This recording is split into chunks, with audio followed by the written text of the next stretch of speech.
C'est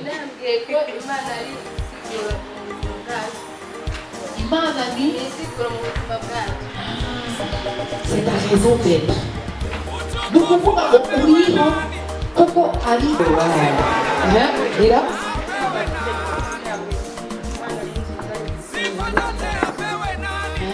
bon, Imana nziza mu bintu ni ukuvuga ngo utwawe n'amazi Imana ni nziza.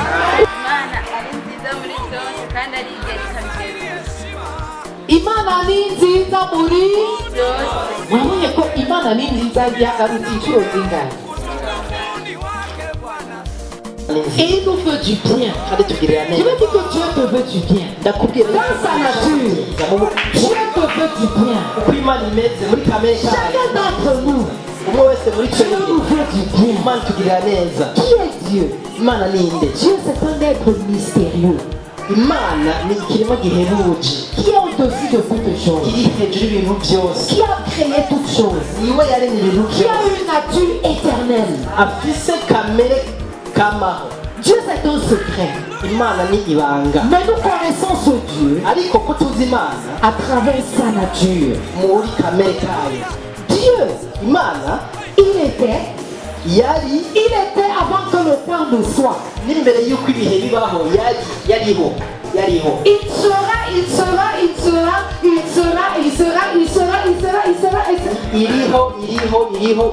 pas de commencement, il n'a pas de fin. Il a toutes choses entre ses mains. Y compris ta vie. Il a toutes choses dans ses mains. Il commande les destinées de ta vie. Niwe afise akazoza kawe. Il a l'avenir de tes enfants. Il a l'avenir de tes projets. Il a l'avenir de ton ministère. Dieu a toutes choses entre ses mains.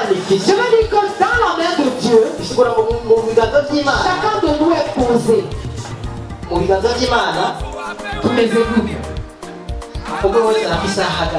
Usanga, pasteur, assistant pasteur, secrétaire, Alexandre, Renova, Martine, Vanessa, Mami, Timothée, Alexandre, Samuel, Eveline, Joseline, Kevin, Chanceline, Datwese. Quand il dit Jésus, je suis mal dans la vie. Il n'y a rien qui soit étranger à Dieu. Dieu sait quel sera ton demain. Ton demain. Dieu sait quand tu vas mourir.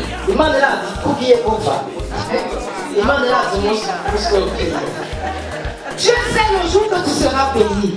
Et dans tout cela, il le sait dans le bien, avec des pensées de bien.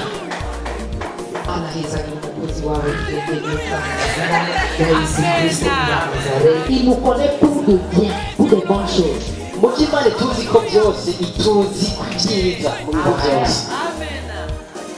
Dieu est présent partout. Je veux dire que même dans tes intestins, Dieu est là.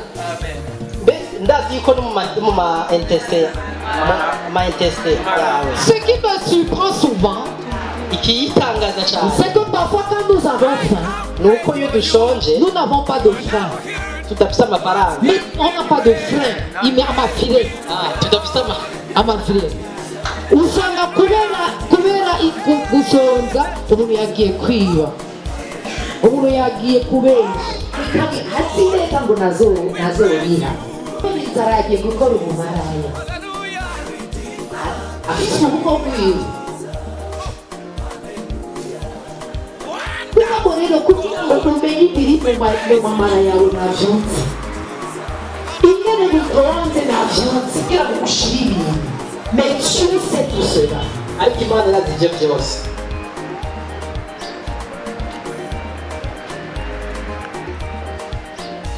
Moi je dis pour nous les femmes qui allons souvent nous coiffer.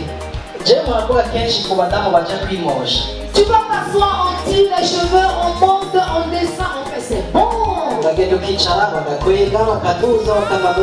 connais même pas le nombre de cheveux que tu as. Mais regarde combien d'argent tu as déjà mis dedans. ariko amafaranga umaze kubishyiramo. Et Dieu connaît. Chaque grain, comme nous sommes là, il sait que tu as, je ne sais pas si c'est 1 million de cheveux, si c'est 2 millions de cheveux, si c'est 10 millions de cheveux, Dieu connaît tout. ariko imana irazi igitigiri cy'imishatsi yawe. Je vais te poser cette question. Si Dieu connaît le nombre de tes cheveux, Wowe niba imana izi igitigiri cy'imishatsi il igize, faut oublier ton avenir. mbega yokwereka Qu'est-ce qui est plus important? gore n'ikihe gihambaye, Tes cheveux ou ton avenir? ni imishatsi cyangwa n'ikazoza. Dieu sait tout Imana irazi byose, ce qui te concerne. imana irazi ibikubize byose ibyo ukeneye. Dieu est omnipotent. Imana rero ishoboye byose, Il a tous les pouvoirs. ifise ubushobozi bwose, Tout ce qui est pouvoir. ibintu byose by'ubushobozi, ubushobozi Il bwose. n'y a rien qui soit impossible à Dieu. Nta kintu na kimwe imana coyinanira, Il est capable de tout. arashoboye byose. Il n'y a rien qui soit au-dessus de Dieu. Nta na kimwe kiri hejuru y'Imana.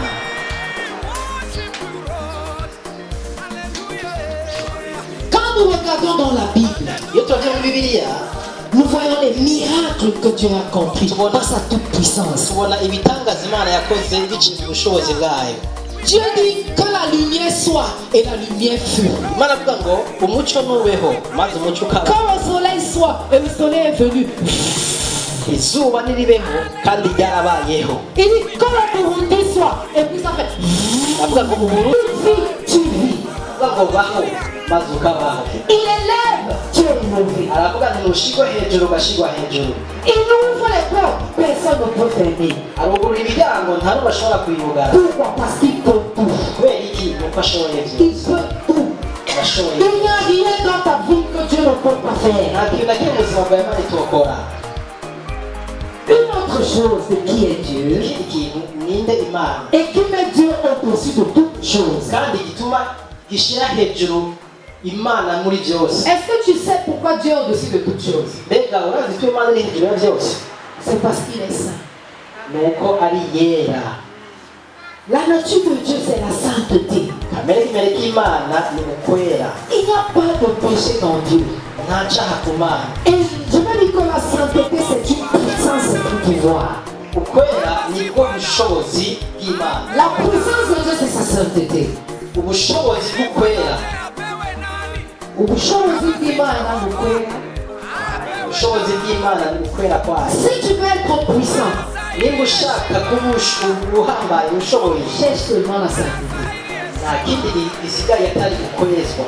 Si tu veux être exceptionnel, Niba ushaka kuba udasanzwe, cherche la sainteté. rondera ukwera, kwezwa. Dieu est ce qui distingue Dieu de tous les autres dieux, c'est sa sainteté. Aucun autre Dieu n'est saint comme notre Dieu. Itandukanye Imana n'ibindi bintu byose ni ukwera. Nta kindi kintu Et je kiba veux te dire Imana. que dans le gouvernement de Dieu, Ubwami bw'Imana, dans le gouvernement de Dieu, ubwami bw'Imana, où il est assis sur son trône, aho intebe yayo iri, il y a une parole qui revient toujours. hari ijambo rizi igihe cyose. Tu es saint, Uwera, tu es saint, uwera, tu es saint, uwera, tu es saint, tu es saint. uwera. C'est ce que les 24 vieillards chantent. Ni ibinyabuzima 24 byaba biririmba igihe cyose. Les 24 vieillards Ibinyabuzima, abatama 24 et les 4 êtres vivants hamwe n'ibinyabugingo 4 et les séraphins hamwe n'abaserafi et les archanges. n'abamarayika. Les archanges, ça veut dire les grands anges. Abamarayika bakuru. Et Dieu a un gouvernement. Imana yari afise, Je vais te dire qui est ton Dieu, que tu saches qui est ton Dieu. bagomba kubwira ngo Imana yawe ni Dans le ciel, Imana uzi mw'ijuru. il y a ce que la Bible appelle les trônes des 24 vieillards. Quand nous lisons dans Apocalypse, Mw'ijuru hariho abo bita abatama 24, les 24 vieillards. abatama 24. Nous lisons dans Apocalypse 4. Yohana 4.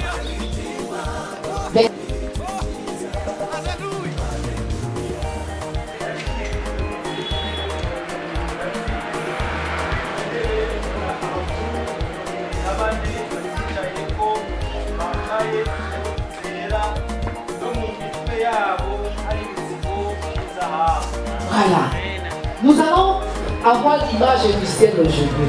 tugere kuraba ishusho ry'Imana no munsi 24 vieillards. N'abatama bacu. Abatama nk'uko bimeze mu ijuru. Nushaka kuba umutama. Nushaka kuba umutama mu ijuru. Haguruka none ubwira hano. Abatama. Viens ça mon fils. Il te soit fait selon ta foi. Abatama muti. tugire ifoto Reka Imana itangure kubaha ubwenge ibyumviro bishaje bisanzwe mu izina intebe 24 Yabikikwije gutyo sibyo akwiye asigaye asigaye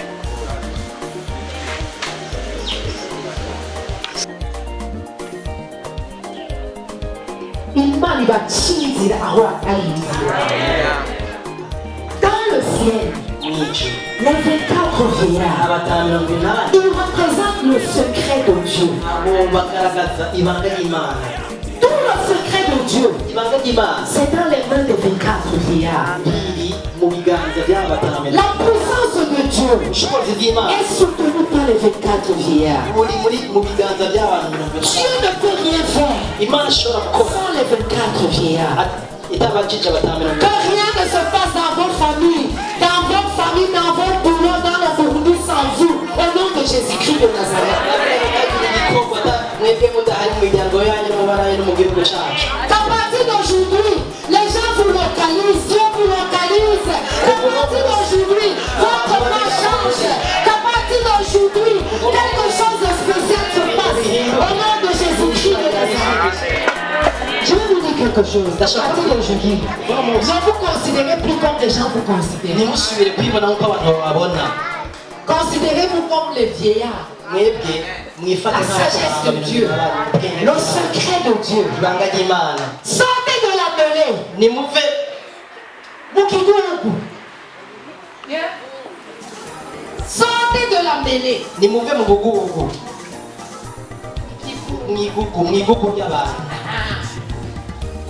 Un vieillard, umutama c'est quelqu'un sur qui Dieu compte. n'umuntu azi C'est quelqu'un sur qui Dieu compte. umuntu azi icyo Imana yibaza C'est quelqu'un sur qui Dieu peut s'appuyer. n'umuntu Imana ishobora Imana yishimikizako Oui, Dieu s'appuie sur les 24 vieillards. Imana yishimikiza ku batama 24 Les 24 vieillards sont assis. abatama 24 bicaye bakikuje intebe y'Imana Ne me demande pas comment Dieu est, je ne sais pas. nimubaze uko Imana isa Ma Bible me dit que tout autour de lui, il y a des 24 vieillards. Ça veut dire qu'ils ont des longues barbes. Bibiliya ibwira ngo Imana ikikujwe n'abatama 24 batama bafise ubwanwa burebure Des longs cheveux parce qu'ils ne se sont jamais rasés. imishatsi miremire ko ntibigera bimwesha La sagesse de Dieu. ubwenge Le bw'Imana secret de Dieu. ibanga La ry'Imana puissance de Dieu. Et si Dieu m'a monté ivyo ukagenda mu nzira nshaje ukaba mu buzima bwejejwe mwebwe muri ngaha si vous comprenez que Dieu est en train de vous distinguer. yaba mwari muzi ko Imana ikabatandukanya n'abandi À côté de ces 24 vieillards, rero inyuma y'abo batama 24 il y a 4 êtres vivants. hariho ibinyabugingo bine Nous allons lire, qui est en train de lire, nous allons lire la suite. tubasoma ibikurikira Qui est notre, nous sommes en train de répondre à la question, qui est notre Dieu? turiko tubishura ku kibazo Imana yacu ninde Et le thème de notre prédication, c'est invoque l'Éternel qui répond. hanyuma two twiga ku ijambo rivuga ngo duhimbaze Imana yishura Invoque. twambaze Imana yishura Voilà. Nous continuons la suite de la lecture. gatanu kandi kuri ya ntebe y'ubwami hava imiravyo n'amajwi n'imituragaro kandi muri duhere ku murongo wa kane iyo ntebe yari ikikijwe n'izindi ntebe 24 kuri izo ntebe mbona abakuru 24 bazicayeko bambaye impuzu zera no mu mitwe yabo hari ibitsibo by'izahabu ari ibitsibo by'inzahabu. Alors, ça veut dire quoi? La sagesse. C'est pourquoi j'ai prié que la sagesse de Dieu repose sur vous. wabuwe hejuru yacu kandi kuri ya ntebe y'ubwami hava imiravyo n'amajwi n'imituragaro kandi muri indwi z'umuriro zakira imbere y'iyo ntebe nizo nkemu ndwi z'Imana kandi imbere y'iyo ntebe hari n'ikiyaga c'ibirahuri gisa n'urubona kandi hagati abahanganye n'iyo ntebe no kuyikikuza hari ibinyabugingo bine byuzuye amaso imbere n'inyuma. Hagati y'ikisoma neza kugira ngo tugerageze gutahura ivyo arivyo. Kandi hagati ahahanganye n'iyo ntebe no kuyikikuza hari ibinyabugingo bine byuzuye amaso imbere n'inyuma. Ni ukuvuga ngo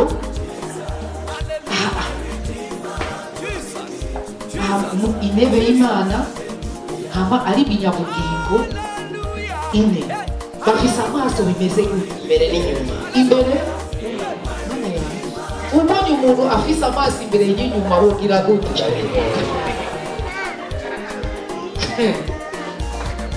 Ngo bari imbere y'intebe bagira gute? Kandi hagati ahahanganye n'iyo ntebe no kuyikikuza hari ibinyabugingo bine byuzuye amaso imbere n'inyuma. Ikinyabugingo ca mbere casa n'intambwe, ca kabiri casa n'inyana, ca gatatu cari gifise mu maso hasa naho umuntu, ca kane casa n'inkukuma. Ivyo binyabugingo bine bifise amababa atandatu, amababa n'amaso imbere n'inyuma. Ninde yoshobora Imana yawe? Uratinya abapfumu, uratinya abarozi, uratinya iki? Kandi Imana yawe ifise amaso imbere n'inyuma, amababa none ubu bagenda gute? Ni ukuvuga ngo ivyawe iri ku munsi w'ikontorori y'Imana. Vamo ubwoba, ufise Imana ikomeye. Continue. Ivyo binyabugingo bine bifise amababa atandatu kandi vyuzuye amaso impande zose n'imbere mu nda. Yuzuye amaso ni mu nda, impande zose n'imbere mu nda. Ni ukuvuga ngo bafise amaradari biteye ubwoba. Haleluya. Amaso hose byose barabibona ntibiyabimpe.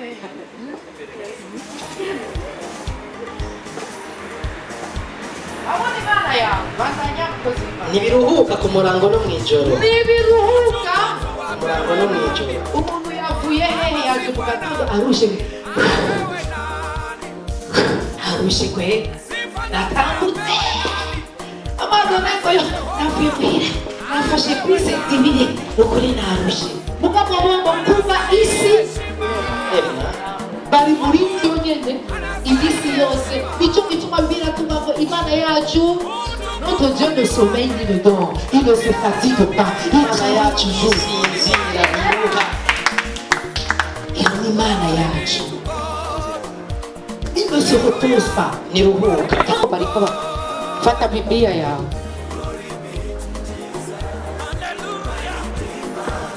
ntibiruka ku murango no mw'ijoro vyama bivuga biti abafise amabibiliya wera wera wera wera.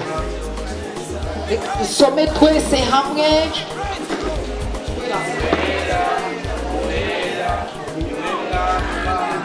Ashobora byose yamyeho kandi ariho kandi agira azi. Voilà le langage du ciel. Saint, Saint, Saint est le Seigneur Dieu, le Tout-Puissant, qui était, qui est et qui vient. Voilà le langage du ciel. Parce que c'est l'hymne du ciel. Mu mvugo y'ijuru niyo ndirimbo y'ijuru. Comme nous avons notre hymne de l'église, Iyo rero dufise indirimbo y'ishengero, Burundi a son hymne, Burundi burafise indirimbo chaque pays a yabwo, son hymne, igihugu cyose burafise indirimbo l'hymne du ciel. bihagiza.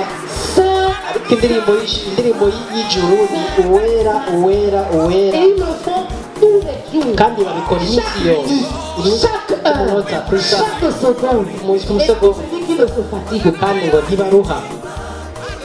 Voilà ton Dieu. Iyo niyo mana yawe. Pourquoi tu as peur? kubera ko n'urutinya ufite ubwoba kubera ko utekeranya mu mutima Pourquoi tu trembles?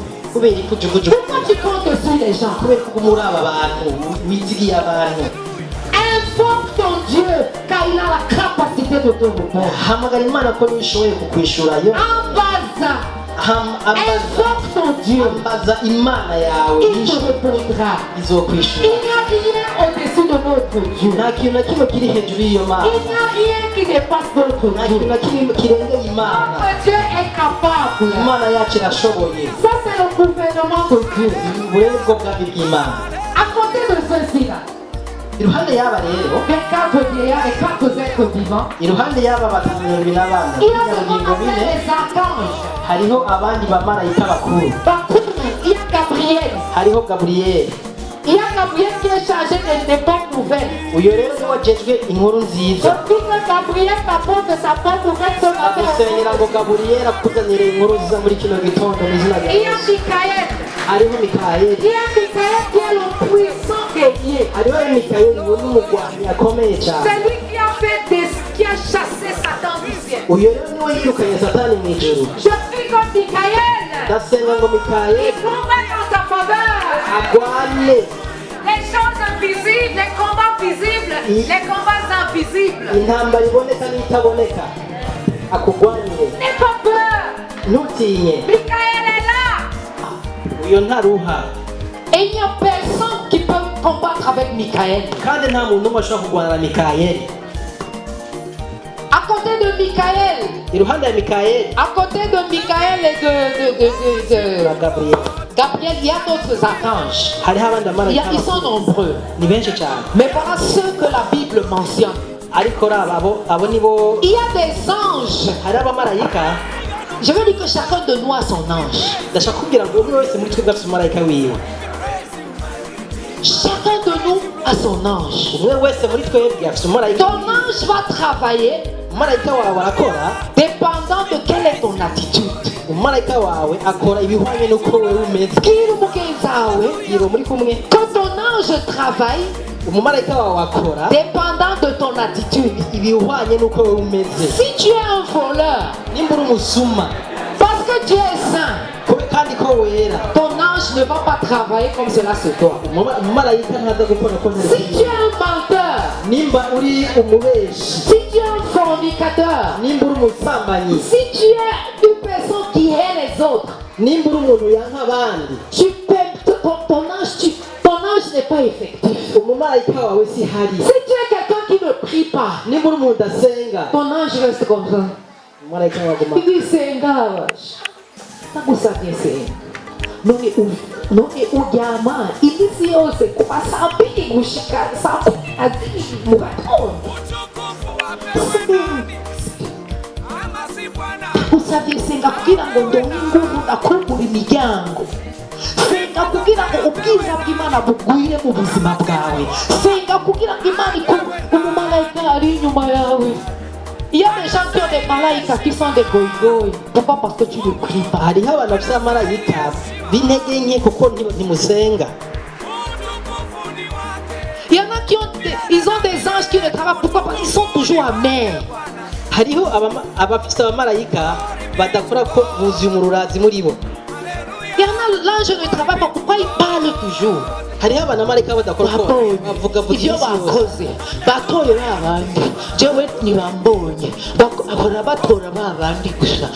Umumarayika ati oya Imana iragukunda nawe igomba gutunganya ibyawe reka kuvuga mugabo urakomantaza umutima urabandanya. Umumarayika ararira ngo yo ndogira gute nicyo gituma mu ijuru Kristo arasenga. Nicyo gituma mwemu yera aradusengera. Ndashaka ndakubwira ngo uri umuntu akomeye cyane imbere y'Imana. haleluya Ndashaka ndakubwire ngo ibyawe byose birazwi n'Imana yawe. haleluya ibigize ubuzima bwawe byose imana irabizi Dieu veut que tu l'invoques. icyo imana ishaka gusa no kuyambaza Qu'il te fasse du bien. bigire neza Dieu veut nous faire du bien. imana ishaka kugira neza Mais nous sommes notre propre limitation. ariko twebwe nyene twiziriyeko Parce que nous n'invoquons pas Dieu. ko tuyambaza Invoque Dieu. ambaza imana Parce qu'il est capable. birashoboye Et il répond. kandi arishura. Il y en a qui ont invoqué Dieu. hariho abambaje imana. Invoquer Dieu, ça signifie quoi maintenant? kwambaza imana bisigura iki none? C'est confesser Jésus comme ton sauveur et ton Seigneur. kwambaza imana ni ukwatura yesu kristo ko ari umwami n'umukiza mu bugingo bwawe. Arumukiza n'umwami. umwami n'umukiza mu bugingo bwawe. Invoquer Dieu, kwambaza imana c'est reconnaître ni ukumenya que Jésus est le sauveur et le Seigneur de ta vie. ko yesu ari umwami n'umukiza mu bugingo C'est bwawe. pourquoi dans Actes 2, 21, la Bible nous a dit que ceux qui invoquent le nom de l'Éternel, que ils seront sauvés. niyo mpamvu mu gitabo cy'ibyakozwe n'umwaka kabiri neza twavuye ngo uwambaza imana wese bazosigura kabiri. Invoquer Dieu, c'est appeler à l'aide de Dieu.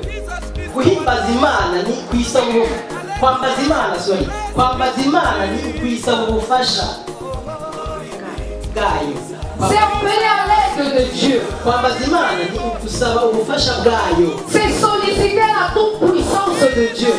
ni ukwifuza ubwo bushobozi bwose bw'imana. Dis que je ne peux pas, mais Seigneur, aide-moi. bavuga ngo mana sishoboye ariko mfasha. Très souvent, nous nous tournons vers les hommes au lieu de nous tourner vers Dieu. Nous invoquons les hommes au lieu d'invoquer Dieu. rimwe na rimwe duhaga amaso abantu tugahimbaza abantu haguhimbaza imana yacu. kwambaza imana yacu. Invoquer Dieu, c'est appeler Dieu à haute voix. Seigneur, souviens-toi de moi.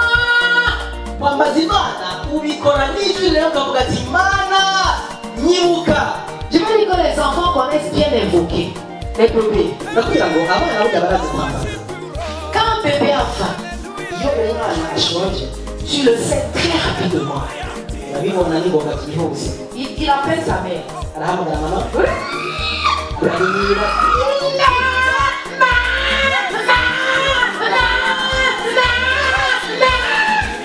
ararira cyane. Et comme ça, les entrailles de la maman. Qu'est-ce que si la maman faisait un travail, au fond d'elle, elle se sent mal. Elle dit, oh, iyo rero umubyeyi ariko arakora ibikorwa arabyumva muri we ko umwana we bashonje. quand tu invoques, c'est comme ça que Dieu a réagi. nuko rero iyo wambaje imana ko niko imana ibona. Parce que Dieu a des entrailles de miséricorde. ko imana yuzuye imbabazi muri yo. Dieu ne peut pas être silencieux à son enfant qui crie à lui. ntishobora guceceka mu gihe iri kwirunga umuntu ariko arayambaza. Quand il dit Seigneur, au secours de mon foyer, iyo uvuze ngo mana ngwino ukize urugo rwanje Dieu va t'écouter. imana irakumva. Mais si tu vois le monsieur, tu dis que oui. ariko iyo ibonye Abagabo baravuga nawe uravuga mbisa ikiwerewere w'umugabo. Il va te donner le boum, ta bouche va devenir comme ça. imana ikigukubita ingomo yo mu rubavu. Abana imana umugabo akubita umugore. umukuye ubundi umugabo ariko arasara abaza imana umuvugishije nabi aravuga ninde ategwa n'isoni ziwe kubera iki?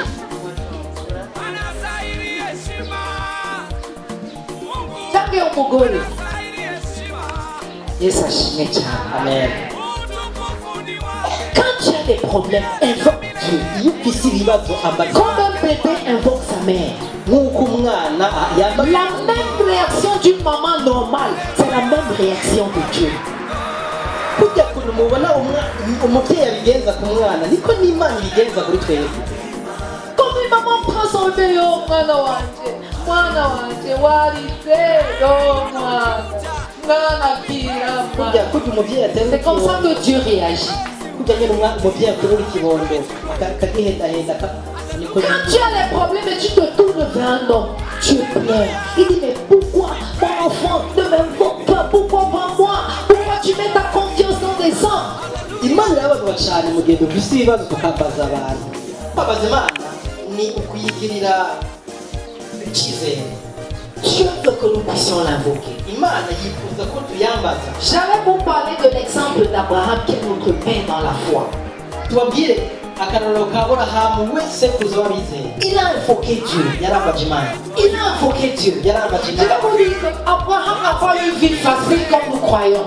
shaka nabwira ngo burya Aburahamu yigeze aronka ubuzima Très souvent, on parle de la foi d'Abraham. kenshi bavuga ku bijanye On parle de ses richesses. n'ubutunzi On dit c'est le père de tout le monde. bavuga ko ari se Mais Abraham a eu les mêmes problèmes que toi et moi nous avons aujourd'hui. burya Aburahamu yararonse ibibazo nk'ibyo twe tugira Et il a invoqué Dieu. ariko yarambaje Le Imana premier problème qu'Abraham a eu, rero ikibazo cya mbere Aburahamu yagize il s'est séparé de sa famille. bwa mbere ho yatandukanye n'umuryango wiwe Dans Genèse chapitre 12 du verset 1 à 2.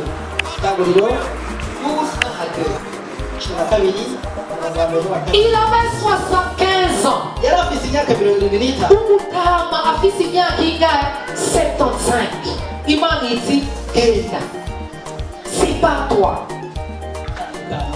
C'est pas facile. Vous voyez comment quand on a dit aux gens de Katumba, Alexandre à quel âge? Peut-être qu'il a une trentaine.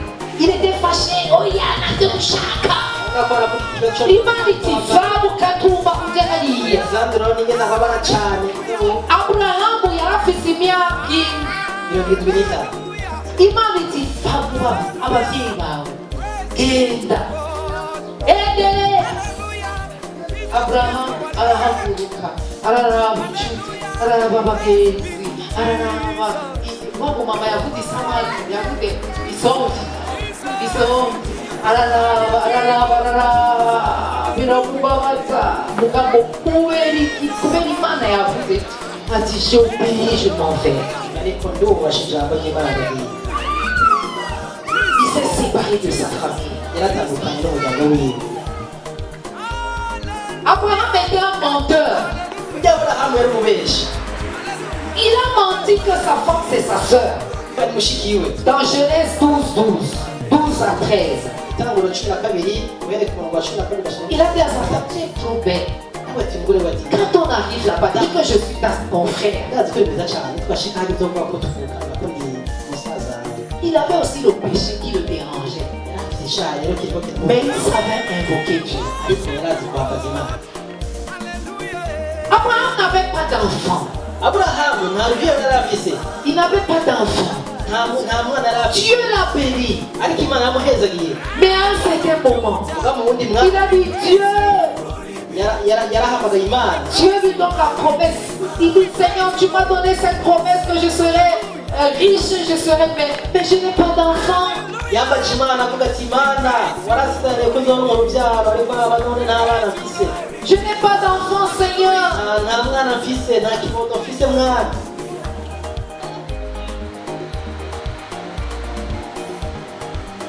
Je suis en train de regarder où Abraham a dit à Dieu.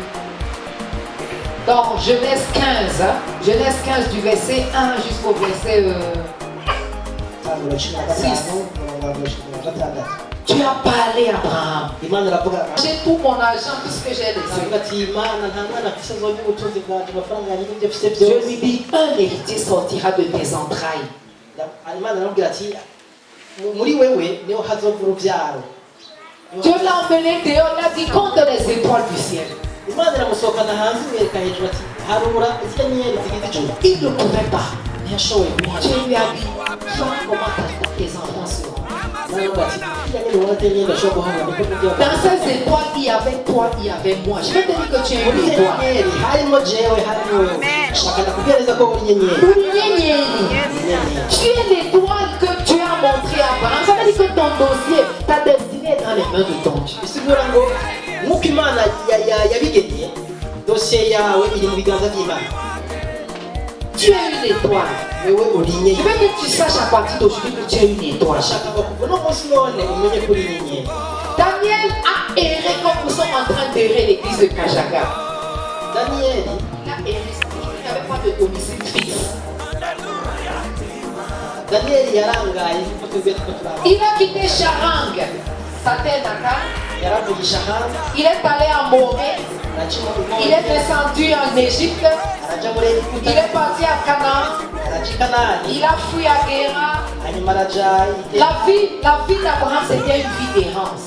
ubuzima rero bwa Aburahamu burya kwari La Bible ne nous dit pas où il a construit une maison. Bibiliya ntivuga aho yigeze kubaka inzu nziza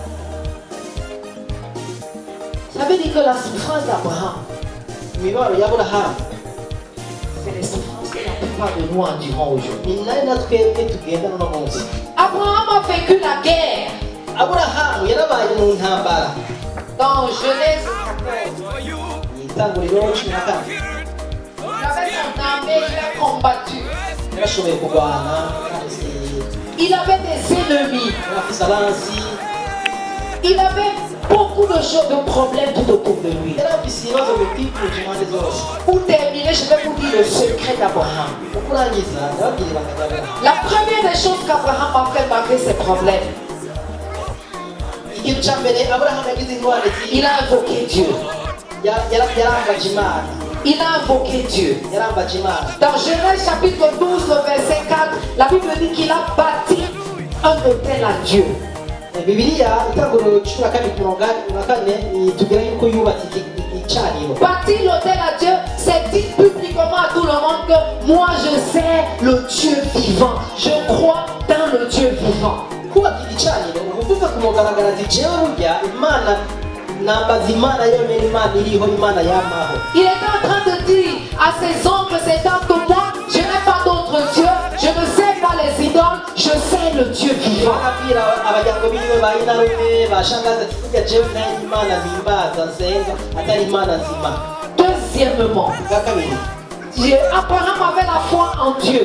Aburahamu yarafise ukwizera mu Mana. La Bible nous dit dans Hébreux chapitre 11 et le verset 6 Baheburayo 11:6 que sans la foi, il est impossible de plaire à Dieu. ngo atakwizera dushobora guhimbara Imana. Connaissant la grandeur de notre Dieu, nous devons avoir la foi, la confiance absolue en notre Dieu. Nimba tuzi ingene Imana yacu ingana dukwiye kuyizera tukagira ukwizera gushitse ku Mana yacu. Troisièmement, Bwa gatatu Abraham était obéissant à Dieu. Aburahamu yarumviye Imana. Dieu aime l'obéissance. Imana irakunda abayumvira. Celui qui obéit, Umuntu yumvira il glorifie Dieu. ahimba, umuntu yubaha Imana, C'est quelqu'un qui honore Dieu. umuntu ashira hejuru Imana, ubasha Imana. Obéir à Dieu, c'est honorer Dieu. Kumvira kandi kuba ntagondwa ikibazo gusinyisha n'ibigomana ko wasijana ibyo baraho Obéir à Dieu, c'est reconnaître la parole de Dieu. Respecter la parole de Dieu, la mettre en pratique. kumvira Imana ni gushira mu ngiro ijambo ryayo Comme Abraham l'a fait. kuko Aburahamu yabikoze. Quatrième secret d'Abraham, il est un intercesseur, il priait. Iri banga rya gatatu, Aburahamu yarasenga. Dans Genèse chapitre 18, il a prié pour Sodome et Gomorrhe, il a prié pour le salut de Lot. Yarasenze kuva Sodomu na Il Gomora. priait pour les autres personnes. Yarasengera abandi. Cinquième secret d'Abraham, Ibanga rya gatanu rya Aburahamu. il était généreux. Yari umuntu akunda gutanga. Il a accueilli les anges.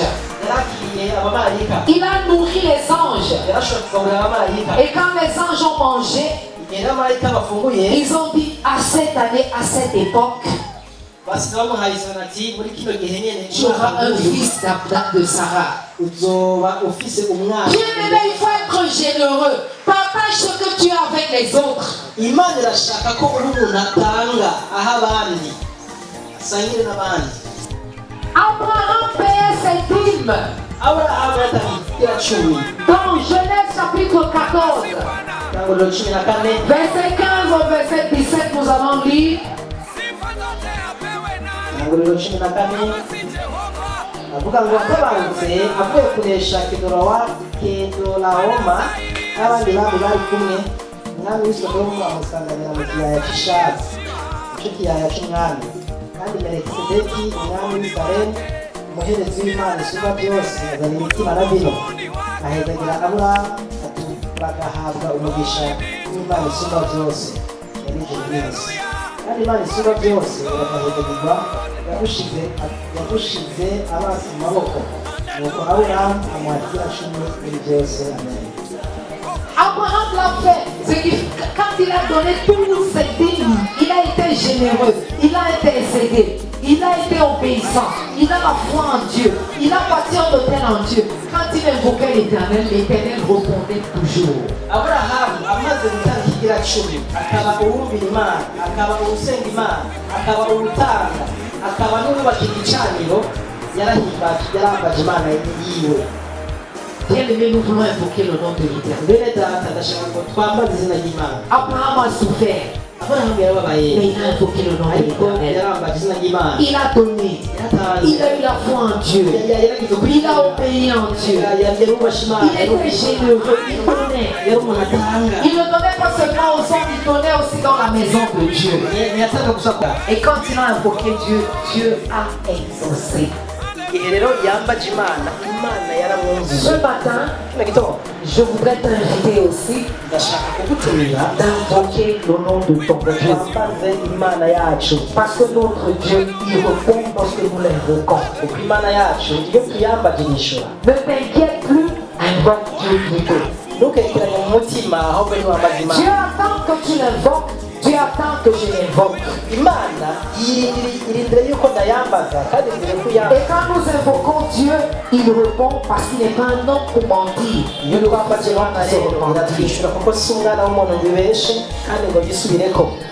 Pour tous ceux qui ont écouté la parole et qui veulent invoquer l'Éternel, que le Seigneur vous bénisse abondamment.